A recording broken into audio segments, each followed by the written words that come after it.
What do you think of him, Steve Borthwick?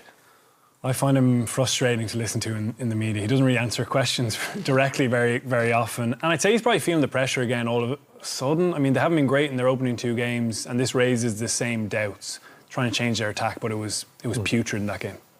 You see, this whole thing about Felix Jones, we do get very green-eyed about it. It's like, Felix Jones will fix their defence, but it'll take 10 games, so we needn't worry type of thing. But, they should be talking about more than their defence. I don't think their defence was necessarily their biggest issue going into this. For the last year before that, even when Eddie Jones was there, was talking about their attack, their lack of clarity in what they're trying to do. And now they seem to be stuck between Borthwick's way of the kick and the chase, and then trying to expand it, and even his selection, like having Furbank at full back, and the centres, that 10, 12, 13 axis is forever changing. There's just no clarity in their team, there's no clarity in the way they're trying to play, and as a result, they had 22 turnovers, 25 handling errors. It's just, they were really poor. Yeah, I mean, it's that lack of clarity. I think, because they almost, the Furbank try, because they got it after 2 or 3 minutes, they felt, oh, great, we found a new way, this is what we're going to do. And as you said, the handling errors were shocking. I saw Maro Itoje afterwards called it a hot potato rugby. Yeah, there was about 3 or 4 minutes there, which was great to watch from the couch, but I didn't know what was happening. Yeah, but there was no real clarity in terms of what they want to do. They're like a team.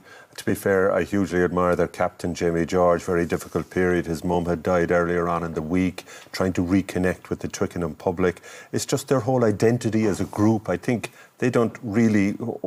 What is playing for England all about? And let's enjoy what we have done back to when Kieran Frawley scored his try. You could see talk about a collective identity and a sense of common purpose. But I suppose this is a brief excuse, or an excuse for a brief preview of a fortnight. So without tempting fate, they don't look like they're anywhere near the level that can threaten Ireland. No, but they've managed to raise their game in the last 2 Six Nations, and they've had cards in both of those, and still, I know Ireland won, and won well then last year, but the previous year in Twickenham, they were in it, and it was a really tough task. Ireland are without doubt a better team, attack, defence, but I would just still be concerned about Ireland even being slightly off and England raising their game and going back to the Borthwick way, kick it, chase it, and just try and strangle Ireland out of the game.